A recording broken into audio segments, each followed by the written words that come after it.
Factory അത്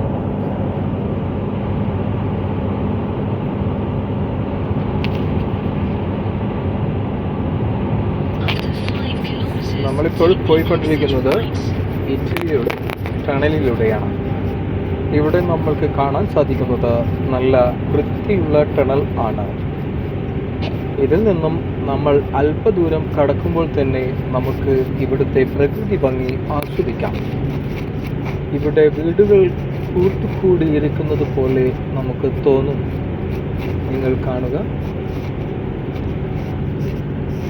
എത്ര ഭംഗിയുള്ള നമ്മുടെ ഇറ്റലി തായ്വാരം. വീടുകൾ തിങ്ങി നിറഞ്ഞിരിക്കുന്ന നമ്മുടെ ഇറ്റാലിയൻ തായ്വര. നമ്മുടെ യാത്ര ഇനി അടുത്ത ഒരു ടണലിൻ്റെ അടുത്തേക്ക് എത്തിയിരിക്കുകയാണ്. ഇറ്റലിയിലൂടെ നമ്മൾ സഞ്ചരിക്കുമ്പോൾ ടണലുകളും പാലങ്ങളും കുറേയുണ്ട്. അതുവഴി വേണം നമുക്ക് ഇനി അക്കരയ്ക്കും ഇക്കരയ്ക്കും പോകുന്നതിന്. മലയുടെ മുകളിൽ വീടുകൾ, നല്ല രസമുള്ള വീടുകൾ. ഈ കാണുന്നതെല്ലാം വീടുകളാണ്. നമ്മുടെ നാട്ടിൽ ഇങ്ങനെയുള്ള വീടുകൾ കാണാൻ വളരെ ബുദ്ധിമുട്ടാണ്. പക്ഷേ ഇവിടെ വീടുകളെല്ലാം ഇങ്ങനെ അടുക്കി അടുക്കി വെച്ചിരിക്കുന്നതായി നമുക്ക് തോന്നും.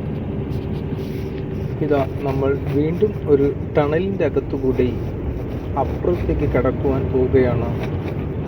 ഇവിടെ റോഡ് പണി നടക്കുന്നത് കൊണ്ടാണ് രണ്ട് ഭാഗത്തു കൂടിയും വണ്ടികൾ ഇങ്ങനെ പോകുന്നത്. അല്ലെങ്കിൽ ഒരു വശത്തു കൂടി മാത്രമേ വണ്ടികൾ വിടുകയുള്ളൂ. ഈ ടണൽ കടക്കുന്നതോടുകൂടി നമ്മൾ വീണ്ടും അടുത്ത ഒരു ടണലിലേക്ക് കടക്കും. ഇറ്റലിയിലെ വീടുകളും അവിടെ തന്നെയുള്ള നമ്മുടെ ഫാക്ടറികളുമാണ് നമ്മളിപ്പോൾ കണ്ടുകൊണ്ടിരിക്കുന്നത്. മലയുടെ മുകളിലാണ് ഇങ്ങനെ അടുക്കടുക്കായി വീടുകളുള്ളത്. കാണൂ, എത്ര ഭംഗിയായിട്ടാണ് ഇവിടെയുള്ളവർ വീടുകൾ സജ്ജീകരിക്കുന്നത്. ഇതാ നമ്മളിപ്പോൾ കാണാൻ പോകുന്നത് ധാരാളം വീടുകളുള്ള ഒരു സ്ഥലമാണ്. എന്ത് ഭംഗിയായിട്ടാണ്! ഇതാ എന്ത് രസമാണ്! വളരെ ബ്യൂട്ടിഫുൾ ആയിട്ടുള്ള ഈ വീടുകൾ എല്ലാം സ്ഥിതി ചെയ്യുന്നത് നമ്മുടെ ഇറ്റലിയിലാണ്.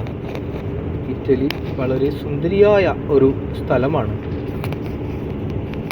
മലകൾ, നല്ലോണം കൂടുതൽ മലകൾ ഉള്ള ഒരു സ്ഥലമാണ് ഇറ്റലി എന്ന് എനിക്ക് തോന്നുന്നു. കറക്റ്റ് എനിക്കറിയില്ല, എങ്കിലും എനിക്ക് അങ്ങനെ തോന്നുന്നു.